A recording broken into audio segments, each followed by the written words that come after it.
আমি এখানে গোস্ত নিয়েছি প্রায় 1.5 কেজির মতো। এখানে আমি হাড্ডি সহই নিয়েছি, এই যে হাড্ডি আছে, চর্বি আছে, সব কিছুই নিয়ে নিয়েছি।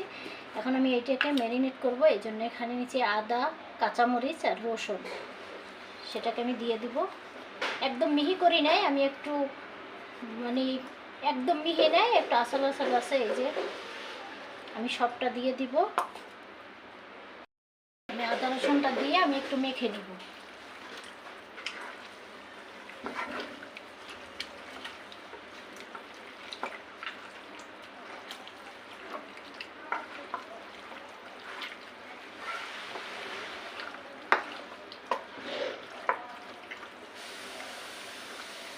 একটু মেখে নিলাম। এখন আমি এটা রান্নায় চলে যাব। বসাই দিলাম। এখানে আমি দিয়ে দিব তেলটা একটু গরম করে নিব। এখানে আমি 1/2 কাপের মতো তেল দিলাম। তেলটা দিয়ে আমি পেঁয়াজটা দিয়ে দিব। আমি অর্ধেক পেঁয়াজ দিয়ে দিলাম। পেঁয়াজটা আমি একটু নেড়ে নরম করে নিব। একদম ব্রাউন কালার করব না, কিন্তু এই পেঁয়াজটা নরম হতে হবে। পেঁয়াজটা আমি নরম করে নিব। এটা মাঝারি আছে করতে হবে, এটা ফুল আছে করা যাবে না, তাহলে পেঁয়াজটা পুড়ে যাবে। পেঁয়াজটা কিন্তু এখন পর্যন্ত আমি ফুল আছে দেই নাই, এটা মাঝারি আছে করব। ফুল আছে দিবেন না কখনো, তাহলে পেঁয়াজটা সাথে সাথে পুড়ে যাবে, পেঁয়াজটা নরম হবে না। পেঁয়াজটা নরম হয়ে আসছে। এটা কিন্তু বেরেস্তার মতো করি নাই আমি, এটা কিন্তু একদম নরম হয়ে গেছে, কিন্তু পেঁয়াজটা কাঁচা আছে।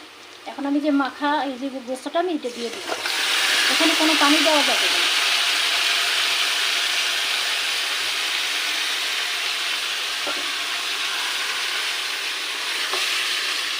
এটা আমি নেড়ে দিব। এখানে কোনো পানি দিব না। এখানে আমি হালকা একটু মশলা, আমি একদম কম মশলায় আজকে রান্না করব। যেহেতু এখানে আদা রসুন দেওয়া, এখানে দিব আমি পেঁয়াজটা। আমি যে পেঁয়াজটুকু রেখে দিছি সেই পেঁয়াজটা দিয়ে দিব।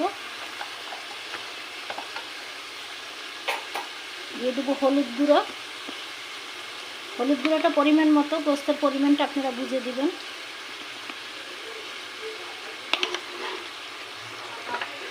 একটু শুকনো মরিচ দিব কালারের জন্য।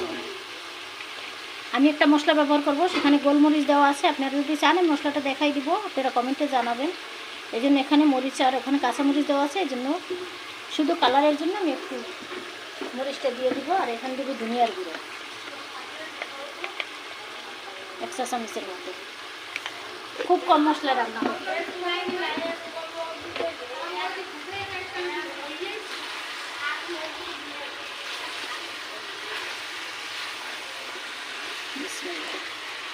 এটা আমি ঢাকনা দিয়ে এখন একদম লো আঁচে রেখে দিব।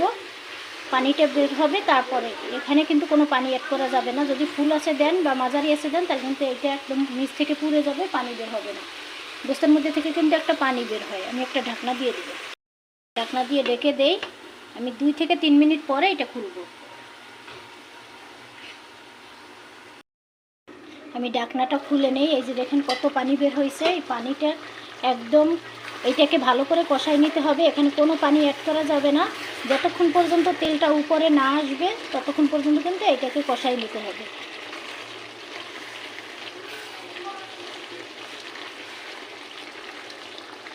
আমি আবার একটা ঢাকনা দিয়ে দেই। এটা একদম লো আঁচেই রেখে দিব,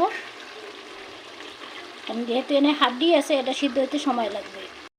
তুলে নিলাম। দেখেন তেলটা কিন্তু উপরে উঠে গেছে, মশলাটা একদম কষানো হয়ে গেছে। এই যে সাইডে কিন্তু সম্পূর্ণ তেলটা উঠে গেছে, তার মানে এটা ফুল কমপ্লিট, এটা কষানো। কালারটা দেখলে কিন্তু মাশাআল্লাহ।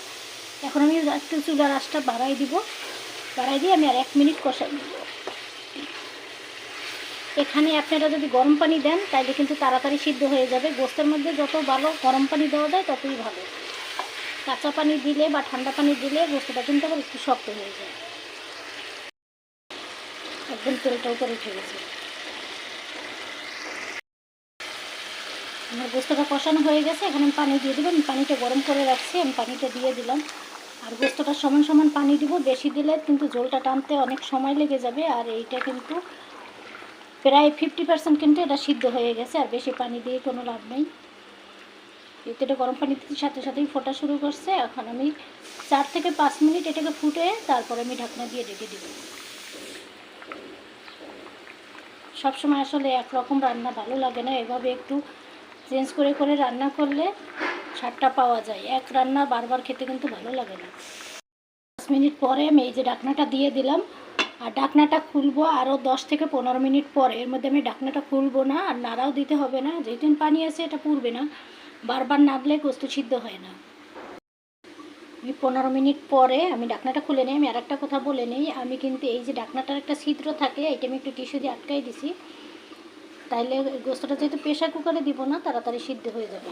ঢাকনাটা খুলে নিলাম, গোস্তটা কিন্তু মোটামুটি সিদ্ধ হয়ে আসছে। এখন আমি ঢাকনা দিব না, আর আমি এই চুলার আঁচটা একটু বাড়াই দিব। এখানে আর দুইটা জিনিস আমি অ্যাড করবো, আপনাদেরকে দেখাই দেবো।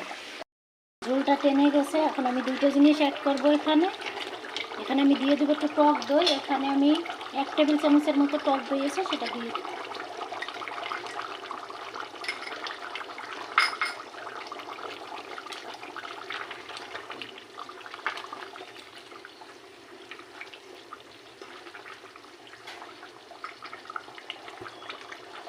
এখানে আমি মশলাটা যে বানাই রাখছি, সেই মশলাটা আমি দিয়ে দেবো।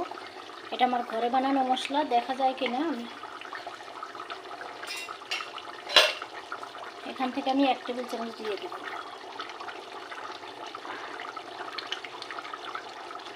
দিয়ে আমি একটু নেড়ে দেবো। যদি কেউ মশলাটা দেখতে চান কমেন্টে জানাবেন, আমি দেখাই দেবো।